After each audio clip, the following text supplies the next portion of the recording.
오늘은 로마서 9장 1절에서 18절 말씀을 통해서 행위가 아니라 오직 은혜로 얻은 구원이라는 제목으로 말씀을 전하겠습니다. 우린 로마서 8장까지를 살피면서 인간의 현재 상태와 그리고 이 죄인을 향한 하나님의 구원 활동을 보았습니다. 인간은 죄로 인해 이제 하나님께 나아갈 수 없게 되었습니다.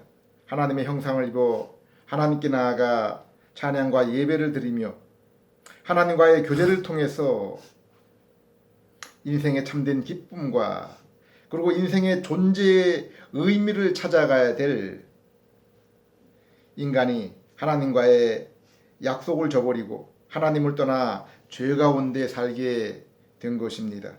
우리가 비록 죄인일지라도 하나님이 만드신 이 피조 세계와 자신의 양심을 살피면 하나님의 능력과 신성을 어렴풋이 발견할 수 있는데 인간은 그럼에도 불구하고 하나님 대신 우상을 섬기며 죄악의 육체의 삶을 살고 있습니다.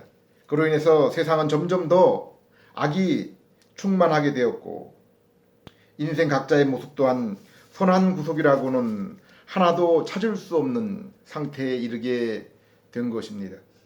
이렇게 죄의 중병에 걸린 죄인, 아무런 소망과 선한 목적 없이 살던 인생에게 하나님이 베푸신 그 선물이 무엇입니까?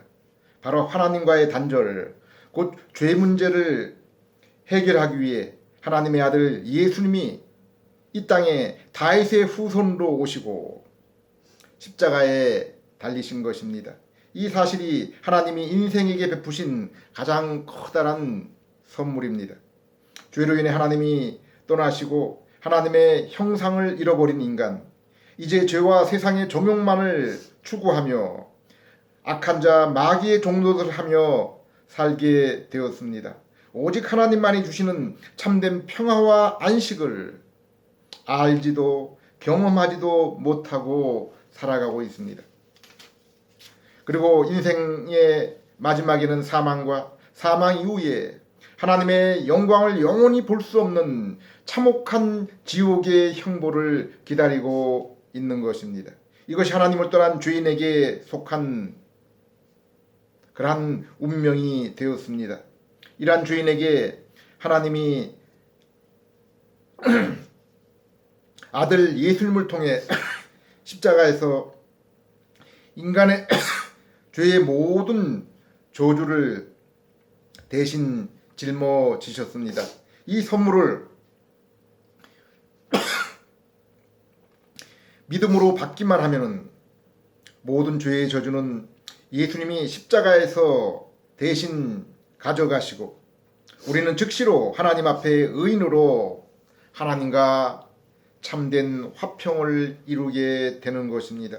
성령님께서 거룩한 성품을 우리 안에 심겨주시고 함께 하셔서 하나님의 자녀로 하나님을 아버지라 부르며 하나님의 자녀답게 큰아들 예수님과 같은 거룩한 삶을 살게 되며 장차 천국을 유업으로 얻게 되는 것입니다. 로마서 7장에서처럼 여전히 새로운 피조물 된 성도에게 죄의 옛 성품이 남아있지만은 성령께서는 우리를 말씀을 통해서 이 세상 끝날까지 우리를 실족하지 않도록 앞서가신 그 예수님의 발걸음을 끝까지 따라갈 수 있도록 인도해 주시는 것입니다. 성도는 죄와 악이 가득 찬 세상에서 그들과는 전혀 다른 길, 곧 예수님의 길을 걸어갑니다. 곧 에베소 5장 8절 말씀처럼 빛의 열매로서 착함과 의로움과 진실함의 삶을 살아가며 믿음이 성장할수록 빛의 열매는 우리의 삶 가운데서 더욱 풍성하게 확실하게 나타나는 것입니다. 산 위에 있는 그 집의 빛이 결코 감출 수가 없는 것처럼 성도의 삶은 이렇게 세상 가운데 어둠 가운데 드러나게 되어 있는 것입니다. 비록 이 땅에서 의의 길을 걸으며 많은 고난과 멸시가 있지만은 성도는 그 눈물 가운데서도 하나님과의 동행, 연합함으로 오는 놀라운 심령의 평안과 기쁨을 주체할 수 없어서 늘 찬양과 감사의 삶을 살아가며 더욱 예수님의 거룩한 모습으로 변화가 되어 가는 것입니다.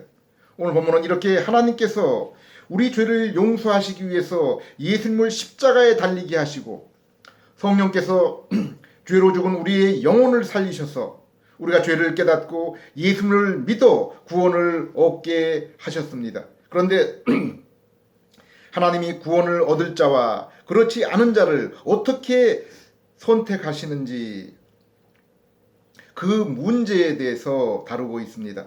결론적으로 말씀드리면 그것은 인간의 의지와 행동과는 상관이 없는 것입니다. 오직 하나님의 주관, 곧 주권적인 의지로 구원 얻을 자를 택하신다는 것입니다.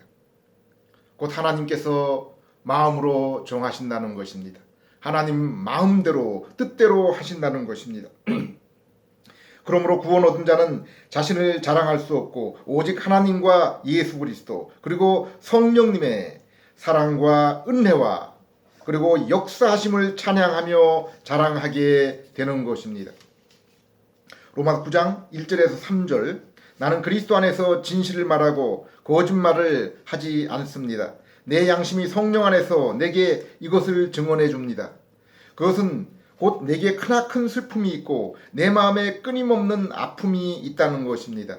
나는 내 형제 곧 육으로는 내 동족인 내 형제를 위해서라면 나 자신이 저주를 받아 그리스도에게서 떨어져 나간다고 해도 그렇게 되기를 바라고 있습니다. 바울은 자신의 형제 친척 그리고 민족을 생각하면은 비록 이방인의 사도로 부르심을 입었지만은 마음이 아팠습니다. 그 마음 속에서 늘 끓어오르는 그 슬픈 눈물을 참을 수가 없었습니다. 4절, 5절 그들은 이스라엘 사람들입니다. 그들에게는 양자되는 것과 영광과 언약들과 율법을 받은 것과 예배와 약속들이 있으며 조상들도 그들의 것이요 육신적으로는 그리스도도 그들에게서 태어나셨습니다. 그분은 만물 위에 계시는 하나님으로서 영원히 찬양을 받으실 분이십니다. 아멘. 이스라엘 민족이 누구입니까? 육신적으로는 아브라함의 후손입니다. 하나님이 그들을 내 자녀라고 했습니다. 성소와 성전에서 하나님의 영광을 그들에게 친히 나타내셨습니다. 그들은 그들의 조상이었던 선지자들로부터 다른 민족들은 결코 들을 수 없었던 하나님의 약속과 율법을 듣고 받아왔습니다. 예수님도 육신으로는 그들의 후손입니다. 오늘날 우리 민족을 보십시오. 100여 전 선교사를 통해 복음이 전해졌고 이 땅에 교회가 세워졌습니다. 전 국민의 30% 이상이 교회를 다닙니다. 매 주일 예배가 있습니다. 가정마다 하나님의 말씀인 성경이 있고 TV에서는 기독교 채널, 서점에서는 많은 기독교 서적 그리고 인터넷에서 쏟아지는 그러한 각종 기독교의 그 설교와 정보들.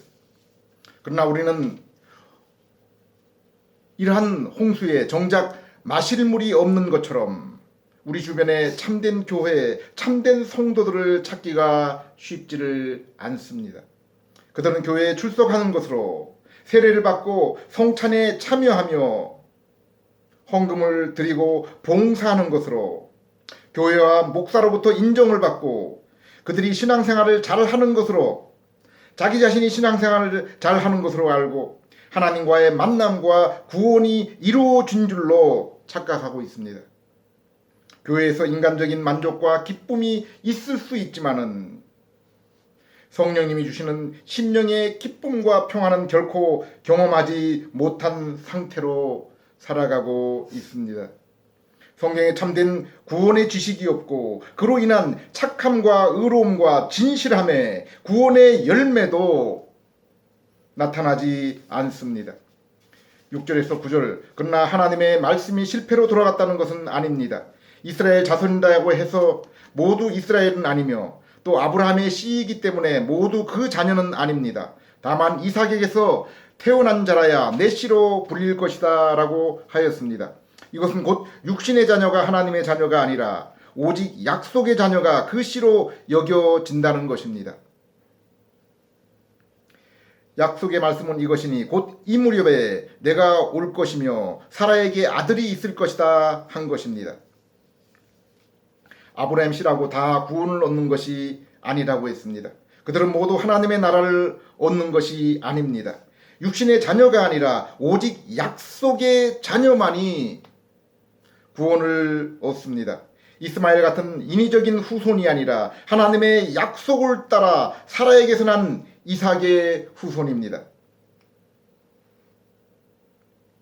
10절에서 13절 그뿐만 아니라 리브가도 한 남자 곧 우리 조상 이삭으로 말미암아 임신했는데 두 아들이 아직 태어나기도 전에 그리고 또 어떤 선이나 악을 행하기도 전에 하나님께서는 자신이 선택하신 뜻을 지속시키려고 또 그것이 사람의 행위가 아니라 부르시는 분에게 달려있다는 것을 보여주시기 위해서 큰 자가 어린 자를 섬기리라 하고 리브가에게 말씀하셨습니다. 기록되기를 내가 야곱은 사랑하였고 에서는 미워하였다라고 한 것과 같습니다. 이삭에게 에서와 야곱 두 아들이 태어났는데 하나님은 그들의 행위와 모습과는 상관이 없이 야곱은 택하시고 사랑하시고 구원하시고 에서는 버렸습니다. 인간의 눈으로 볼 때는 에서가 훨씬 남성적이고 인격에 있어서도 우위에 있어 보입니다. 14절에서 18절 그러면 우리가 무엇이라고 말해야 하겠습니까? 하나님이 불의하십니까? 결코 그렇지 않습니다. 하나님께서는 모세에게 나는 자비를 베풀려는 자에게 자비를 베풀고 내가 동정을 베풀려는 자에게 동정을 베풀 것이다 하고 말씀하셨습니다.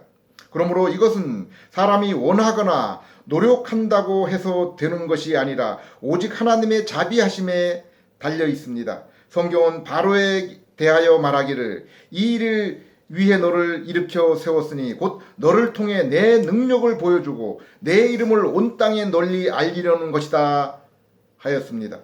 이와 같이 하나님께서는 자기가 원하시는 자에게 자비를 베풀고 원하시는 자를 완고하게 만드십니다. 여기 이 말씀은 사람이 구원을 받는 것은 전적으로 하나님의 의지와 능력에 달려있는 것을 보여주고 있습니다. 에베소 2장 8절 9절 너희가 그 은혜를 인하여 믿음으로 말미암아 구원을 얻었나니 이것이 너희에게서 난 것이 아니요 하나님의 선물이라 행위에서 난 것이 아니니 이는 누구든지 자랑치 못하게 하려 함이라. 죄인이 구원을 받은 것은 하나님의 은혜 곧 우리 죄를 대신해서 십자가에 달리신 예수님을 선물로 우리가 받아들일 때 일어납니다. 그리고 하나님의 선물인 복음이신 예수님을 믿는 것도 받아들이는 것도 성령님께서 먼저 우리에게 찾아오셔서 우리를 중생 곧 거듭나게 하셔서 영적인 눈이 뜨여지고 그 마음을 열어주실 때 우리가 성경을 읽을 때 설교자의 그 설교를 들을 때 예수님을 구세주로 믿고 받아들이고 우리 마음에 모셔드릴 수가 있는 것입니다. 그러므로 우리는 구원을 얻고도 자신이 구원을 얻은 것에 대해서 자신에게 돌릴 그 자랑이 아무것도 없는 것입니다. 이 놀라운 구원을 생각할 때 자랑할 분은 오직 하나님과 예수님 그리고 성령님이십니다. 예수님이 우리의 죄를 대신 지셨습니다. 그리고 성령님께서, 우리 하나님께서 먼저 우리를 사랑하시고 선택하시고, 또 예수님께서 우리의 죄를 대신해서 십자가에 이루신 그 사랑과 은혜를 성령님께서 받아들일 수 있도록, 믿을 수 있도록 우리의 그 심령 가운데 역사하시는 것입니다. 그러므로 우리는 오직 하나님과 예수님, 그리고 성령님, 주님을 자랑하게 되는 것입니다. 그러나 이 말씀을 마치며 우리가 이해할 수 없는 하나님의 신비에 관해서 또 말씀을 드리겠습니다. 곧 우리 하나님은 자신에게 나오는 자들을 결코 외면하지 않으십니다. 예수님은 긍휼을 구하고 자신에게 나왔던 모든 자들을 받아주셨습니다. 그리고 이 귀하고 귀한 구원을 얻기 위해서 우리가 사전에 준비해야 될 행위, 또 우리가 드려야 될 그 물질은 아무것도 없습니다. 오직 구원의 목마른 자들은 모두 예수님께 나아가기만 하면 됩니다. 목마른 자들은 다 내게로 오라. 돈 없는 자도 와서 내게서 포도주와 젖을 사라. 사랑하는 여러분, 공의와 사랑이 없는 세상에 실망하고 계십니까? 제 가운데 비참하게 살아가는 자신의 모습을 보며 탄식하고 계십니까? 이 시간 우리 예수님이 말씀하십니다. 수고하고 무거운 짐진 자들아 다 내게로 오라. 내가 너희를 쉬게 하리라. 예수님께 나오기만 하면은 하나님과의 화해와 그로 인한 참된 평화가 있습니다. 예수님께 나오면은 지옥과 세상의 주인인 사단의 손에서 벗어나서 천국과 하나님 나라의 아들이 되십니다. 예수님께 나오기만 하면은 이제 죄와 세상의 정욕을 향했던 그 삶의 발걸음이 의와 진리를 향한 사랑의 발걸음으로 그 마음을 돌이켜 주십니다. 기도드리겠습니다. 하나님 아버지, 오늘 말씀처럼 죄인된 인생의 구원이 사람의 손에 있는 것이 아니라 하나님의 손에, 하나님의 주권에 있음을 감사드립니다. 죄인된 인간, 하나님 없는 인생에 있어서 그 행위와 선행으로 구원을 얻는 것이 아니라 오직 하나님이 베푸신 은혜, 곧 십자가에 달리신 예수님을 믿어서 의롭게 되고 거룩하게 되고 우리 하나님의 자녀 삼아주심을 감사드립니다. 자랑할 분은 오직 주님밖에 없습니다.